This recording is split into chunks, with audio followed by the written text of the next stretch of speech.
I figured another thing building up towards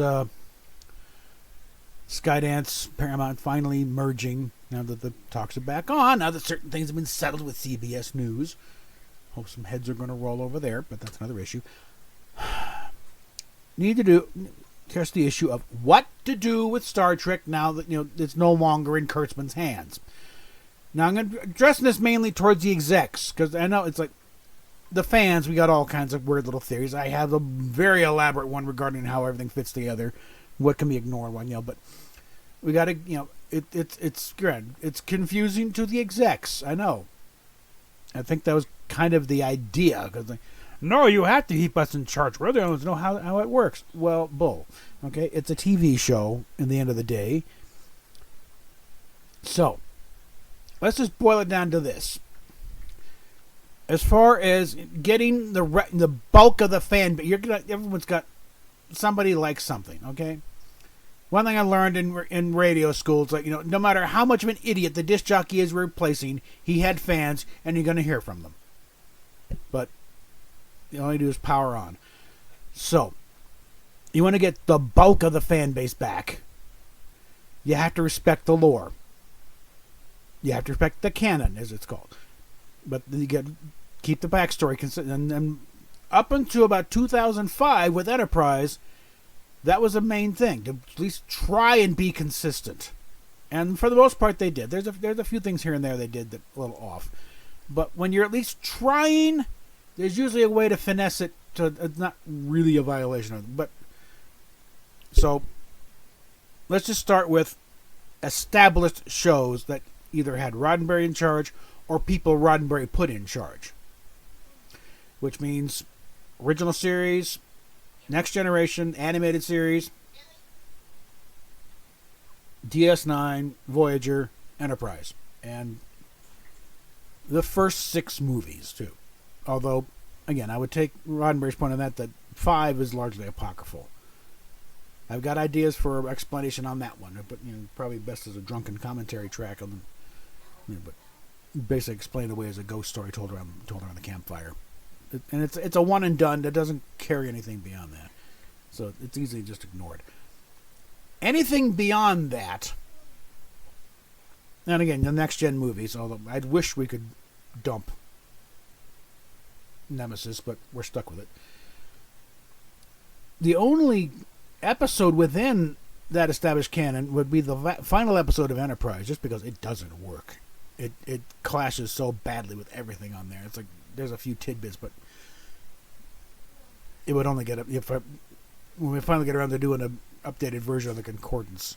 That's gonna get just kind of an asterisk entry, just a reference. But as far as because there's a couple history points here and there, but for the most part, it's no. Now, beyond that, the J.J. Abrams films, they were already admittedly in an alternate timeline. So that's a closed evolutionary loop. That's not going anywhere. And frankly, the cast is aging out anyway. Okay, so, and they're doing other things. They're not wedded to this. God bless them. Let them enjoy their other careers. The problem you got is mainly with the Alex Kurtzman stuff in Secret Hideout. Mainly the stuff that he had actual direct involvement in. Because they took he took the attitude of, well, you can't keep track of it, so why even try?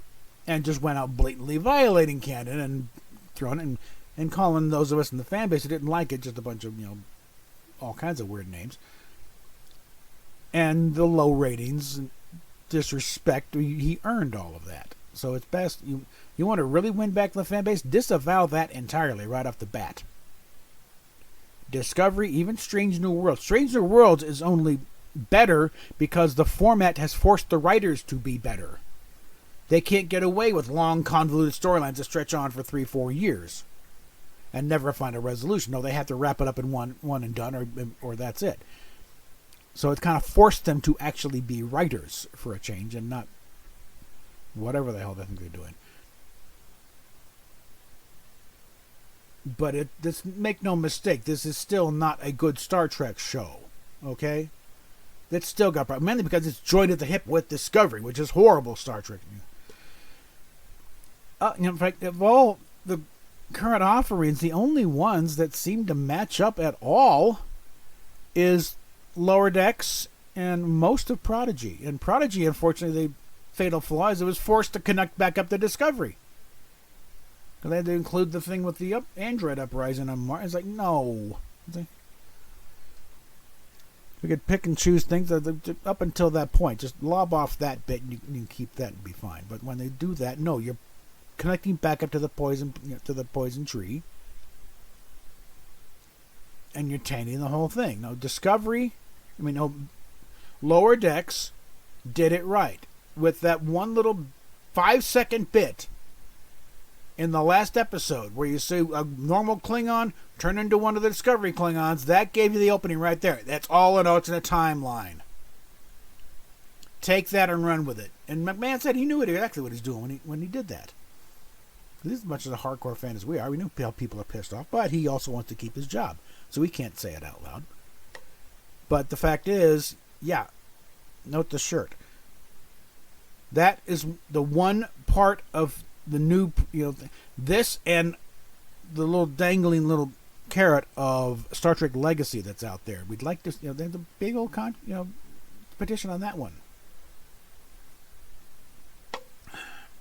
And that would be the only one where I would, say we'd have to deal with the Kurtzman stuff, because it does come out of it, but it's also the closest to proper mainline Star Trek we've had since the end of Enterprise.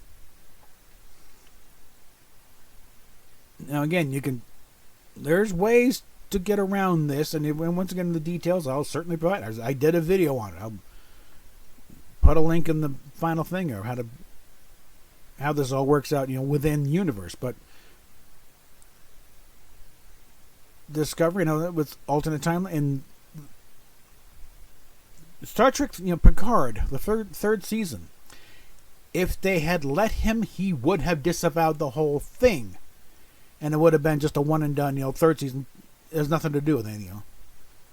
Star Trek wouldn't have been in a Picard would not have been an android body, that sort of thing. And he fixed as much as he could, mainly because everyone left him alone. Kurtzman was busy with his stuff here. Goldman was busy with Strange New Worlds. And the network execs at the time didn't give a rip what he was doing either, as long as they just get it done and over with. So he got away with a lot. That's the tack to follow. The two big shows that got the best response from the long-time fan base, Lower Decks and Picard Season 3, because it was finally being done by people who know what they're doing, and know the universe, know the lore, and know the fans. So there's your path to follow right there. Listen to those guys. And also, if bring back, Ira Stephen Bear and Ron Moore and Renee Echeverria and those guys. In fact, the documentary, What We Leave Behind, they do a little mock session of breaking down the start of an 8th season, where they're getting them back together, where they are, and getting it going. That's another example right there of how you do it, how it's supposed to be done. But guys who know how to make the sausage. That's another big problem where they screwed up, is they brought in a bunch of guys who don't know how it's made and didn't really bother to find out. We're making such a we want to, and it's coming out as crap, isn't it? Because Mike McMahon started, working on Lower Decks, no, we're doing a proper Star Trek show. It would just be funnier. But he's treated this as a mainline kind of Star Trek show. No, we're doing it for real. We're just gonna have fun with it, and they succeeded, I think. But there you go. For the most part, as far as any official announcement, just say, with the exception of these two items here, the rest of it, alternate timeline, we're starting over, and we're starting with the main canon Star Trek. Don't use Prime Universe. That was a J.J. Abrams creation. Nobody referred to Prime Universe before that, okay? If anything, see, here's the canon universe, and here's the Prime Universe, and then they got the offshoots. But Prime is not, it's not canon. Use the canon universe, the canon timeline. That'll signal you're totally getting these guys out of the pool. Okay. And also, but especially, also as far as getting the rights to Lower Decks and Legacy more. Don't worry about no more prequels. Enterprise was fine because you still had like 100 years between there before you start bumping up into stuff. And as it was, they're starting to get into the Romulan War, which would have been hairy. But whoever had the bright idea to do a show just 10 years before the original series and not have it slavishly continue with the period, because we saw that period in Star Trek history. Discovery starts about a year or so after The Cage. So it's usually people say, "Oh, maybe the Cage will happen." No, The Cage already happened a year before Discovery started, and that's the thing. None of the technology was even close. The uniforms were hideous. Nothing was consistent, and it was like deliberately not consistent. It's like, we're going to thumb our nose at you. We're going to do it our way. Bite me. And when they started getting backlash, sort of backpedaling on some of the stuff, but it didn't quite work. Because it still didn't match up, because these guys don't know what the hell they're doing. I'll give you an example here.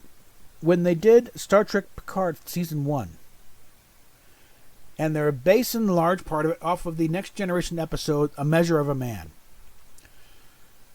And yet the entire plot line of that season showed they never even watched Measure of a Man. They got a few points, they got a character name here and there, and a rough description of Data's legal status as an android, but they never watched the episode because they came to a conclusion that was utterly impossible after that episode.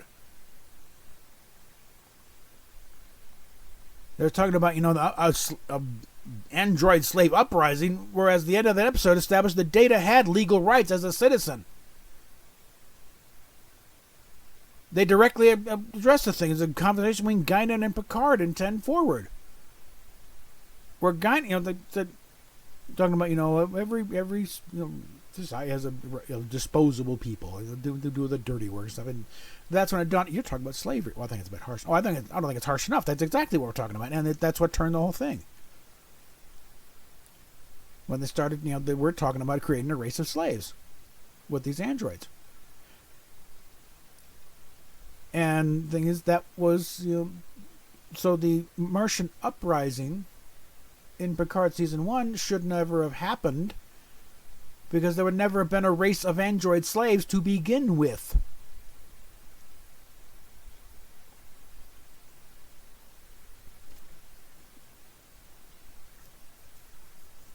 And they just pull the thing, and they bring a character of Bruce Maddox. It's like, the actor's still around. They didn't bother to call him and say, come and want to do this part again? No. We got someone totally different. No, he's in UCLA teaching in an acting class. Melinda Snodgrass, whose story is based on, she never got a call. I think she still owed some money here. In fact, if I want to look at the entire run of Discovery and figure out and Strange New Worlds, and figure out how many writers or their estates have a good claim of filing a grievance against Secret Hideout for the stories they ripped off. I think you got enough there. It's going to be a class action lawsuit here. Starting with, most egregiously, I think, Harlan Ellison, with how they glommed onto the Guardian of Forever. Because apparently it was in Harlan Ellison's will, do not let Star Trek touch City on the Edge of Forever. He had been turning down requests for years. People want to use the things. No, you can't do it. And also Paul Schneider's estate for what they did with Balance of Terror, where they essentially, one episode of Strange New Worlds, they essentially cut and pasted the entire damn story with no credit at all to either the episode or the writer. If I was connected with him, or his estate or whatever, his family, I would have grievance filed the next day. And Ursula K. Le Guin's short story was ripped off an earlier story in Strange New Worlds. Like, this, it's ridiculous. And Dorothy Fontana, They ripped off the entire backstory they had cooked up for number 1. It's like, unfortunately, yeah, when you take over, it's also going to get all the baggage that came with it. So the legal department will be busy for a while cleaning up Kurtzman's mess. If they're smart, they'll send the bill to Secret Hideout. You know? Where he's cost the studio enough. Okay? But the big thing though is just disavow, for the most part, anything from Kurtzman and Secret Hideout. But there's still a hunger for Lower Decks and for Picard, for Star Trek Legacy, as it's being referred to. The model to follow on that is the whole thing when Paramount got the rights to the animated series from the 70s. Because that was produced by Filmation, so they didn't have full rights to it, so they couldn't reference it during Next Generation's phase, and they had to wrangle that all out. Once that was settled, it's owned by Paramount now completely, and they got references in DS9 and Enterprise and everything.